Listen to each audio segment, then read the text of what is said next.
बिस्मिल्लाहिर्रहमानिर्रहीम। अस्सलामुअलैकुम। खुशामदीद आपको बात से बात में। अभी कुछ ही लम्हों पहले मालू अपी ने अपना नया व्लॉग अपलोड किया है, जिसमें हमेशा की तरह वो ड्रामा करते हुए दिखाई दे रही हैं, लेकिन इस बार उनका ड्रामा कुछ सीरियस जो है वो हमें लेना पड़ेगा, क्योंकि जो वो ड्रामा कर रही हैं, जो कुछ वो बता रही हैं, उसके ऊपर बात करना बहुत ज़रूरी है। फ़ीवर अगर इंसान को होता है तो वो सबसे पहले डॉक्टर के पास जाता है, ना कि वो मूवी देखने पहुंच जाता है। मूवी देखने के लिए या घूमने के लिए इनका फ़ीवर उतर जाता है, और जैसे ही ये घूम फिर के खा पी के अपने घर वापस आती हैं, इनको फ़ीवर फ़ौरन वापस आ जाता है।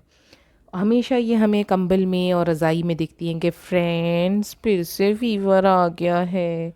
और आप मुझे एक बात बताइए, अभी कुछ 8 दिन पहले आप यहाँ से होकर गई थीं, 8 दिन 7 दिन में ही आप वापस आ गईं।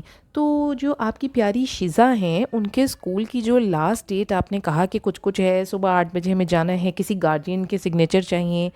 तो क्या मतलब आपके सिवा पिज़्ज़ा रेहान का कोई भी गार्डियन नहीं है आपके सिवा? या आप अकेली हैं कि आप इतनी दूर ऑल द वे मौधा से मुंबई ट्रैवल करके आई हैं शीज़ा के फॉर्म पे साइन करने के लिए? क्या आपकी भाई, आपकी भाभी, आपकी अम्मी कोई नहीं था जाने के लिए? उनका गार्जियन कोई नहीं है आपके बगैर? और ये इतनी फ़ुज़ूल ख़र्ची जो आप अपने हर व्लॉग में दिखाती हैं, अब अच्छा ख़ासा कमरा बना हुआ है, नया कमरा आपने अपने हिसाब से बनवाया, अपने हिसाब से डिज़ाइन करवाया, अपने हिसाब से उसको आपने फर्निश्ड कराया। ट्रेडमिल आ रहा है, ट्रेडमिल आ रहा है, भाई ला के देंगे, भाई ला के देंगे, सब कुछ आपने अपने हिसाब से कराया ना। अभी कुछ ही टाइम पहले की बात है, ज़्यादा टाइम नहीं हुआ है। अभी फिर आपको वो समझ में नहीं आ रहा है, तो अब आप जो है आपने कहा कि नहीं, मुंशी जो है ना, अम्मी ज़्यादा तो कुछ नहीं कहता, थोड़ा बहुत ही कहता है, कभी कभी ही फरमाइश करता है वो मुंशी। अरे मुंशी को क्या लगे भाई, मुंशी को कराना है तो अपने घर में जाके कराए ना, मौधा में कराए ना, वहाँ जाके लगाए ना कंप्यूटर, वहाँ जाके करे ना। तो वो इसलिए नहीं कर रहा कि आपने अपना मुस्तकिल ठिकाना मुंबई को ही बनाना है, आपने यहीं आना है, यहीं बसना है, और आपने वहाँ पे नहीं जाना है, बिल्कुल मेहमान बन बन के जाना है। 2 दिन 4 दिन के लिए मौधा चले गए अपना हवा पानी तब्दील करने के लिए, इसके अलावा आपने वहाँ नहीं जाना है। इसलिए आप मुंशी के हिसाब से यहाँ के सारे काम करा रही हैं। और जो आप अपनी काकी खाला को वहाँ से लेकर आई हैं ना, वो उनको सिर्फ काम कराने के लिए लेकर आई हैं। मुझे तो हैरत होती है ऐसे लोगों के ऊपर कि खुद वो अपने 2 बच्चे छोड़कर आप लोगों के पास उसने छोड़े हुए, खुद वो अकेली औरतों की तरह ज़िंदगी गुजार रही है। ना बीवी का कोई फ़र्ज़ है, ना कोई माँ का फ़र्ज़ है, ना कुछ है। अकेली औरतों की तरह वहाँ जाके मौधा में चली जाती है, कुछ दिन सफाई सुथराई करती है घर की, उसके बाद वापस आ जाती है। मतलब शौहर दूसरे मुल्क में है, बच्चे दूसरे शहर में हैं, खुद ये दूसरे शहर में, ये कैसी ज़िंदगी है काकी काला की?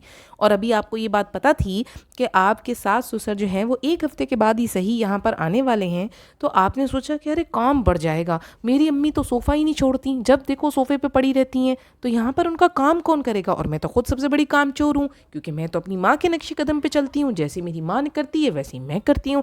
जैसे मेरी माँ ने अपने मेरे बाप को अब मेरी दादी से अलग कर दिया, इसी तरह से मैं भी अपने शौहर को उसकी माँ से अलग कर दूंगी। और ज्ञान रिश्तों का इतना जिसकी कोई हद नहीं है।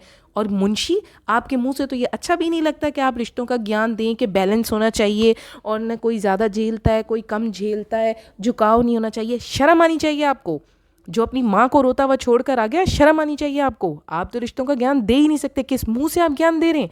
आप बार बार व्लॉग में ये जो सफाई देने आ रहे हैं ना, झाड़ू लगाने के लिए, लोगों ने आपको ट्रोल किया है, आपकी आपकी वालदा रोई हैं, और ऐसे फूट फूट के वो औरत रो रही थी जिससे हमारा कोई लेना देना नहीं है, लेकिन हम भी माँ हैं, हमें भी एक माँ के दर्द का एहसास है कि उसकी औलाद जब उससे दूर होती है तो उसे कितनी तकलीफ़ होती है। और वो तकलीफ़ उसकी आंखों से बह रही थी। बेशक उसकी ज़ुबान ने कुछ नहीं कहा आपकी इज़्ज़त रखने के लिए, लेकिन उसकी आंखों से बहती हुई तकलीफ़ पूरी दुनिया ने देखी है।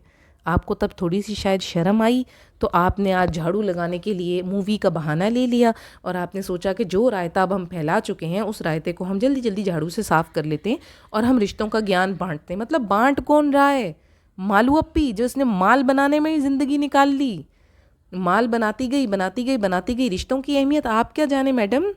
आप तो हर 6 दिन 7 दिन में सिर्फ केक खाने के लिए आप आ जाती हैं। मतलब क्या हो जाएगा, कौन सा आसमान टूट जाएगा अगर आप मौधा से मुंबई नहीं आएंगी। आप मौधा में जब रहती हैं, जब भी कब आप अपनी सासू माँ के साथ चाय का कप पीती हुई नजर आती हैं?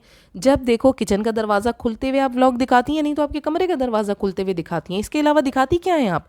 कब कब दिखाया आपने कि आप उनके साथ बैठी हैं, आपने उनके कोई कपड़े इस्त्री करके दिए हैं, कोई कुछ करके दिया है? कुछ भी नहीं, कुछ भी नहीं भैया, कुछ भी नहीं। वो औरत तो सही में पछता रही होगी कि कहाँ हमने अपने बेटे की शादी कर ली। और एक खुलासा मैं यहाँ करती चलूँ कि इतने, ये जो एक मर्तबा इन्होंने व्लॉग डाला कि मैं आपको सनी की सच्चाई बताती हूँ, अपने फ़नी की सच्चाई बताती हूँ, फ़नी की फ़नी ही सच्चाई थी। ये जो फ़नी बता रही थी वो ये था कि जी वो काम नहीं करता था तो उसको दूसरे मुल्क में जाकर उसने मेरी खातिर यूँ किया। ओ बीबी, लोगों को पागल मत बनाओ, तुम्हारी खातिर उसने कुछ नहीं किया। उसके माँ बाप ने अपनी इकलौती औलाद के ऊपर से तुम्हारा भूत उतारने के लिए उसको दूसरे मुल्क भेजा कि शायद वो दूसरे मुल्क जाएगा तो उसका भूत उतर जाएगा। लेकिन वो था एक नंबर का निकम्मा, हडहराम, कामचोर। उसने सोचा कि कमाने वाली बीवी जो है वो सही है। खुद कमाना मुश्किल लगता है, दूसरे मुल्क में बाहर की रोटियां खाना पेट में तकलीफ़ होती है, तो क्यों ना घर पे बैठ के सीखी सिखाई रोटियां मिले। उसने पूरी जान लगा दी अपने माँ बाप को मनाने के लिए कि नहीं, मैं तो यहीं शादी करूँगा, यहीं शादी करूँगा। और तुमने भी वही किया। जब भी कभी हाँ हो रही थी, कभी ना हो रही थी। उसके बाद आखिर में जीत हुई डॉलर की। डॉलर जीत गया, माँ और बाप की मोहब्बत हार गई। चलते हैं, आपसे फिर मुलाकात होगी। अपना ख्याल रखिएगा। अल्लाह हाफिज़।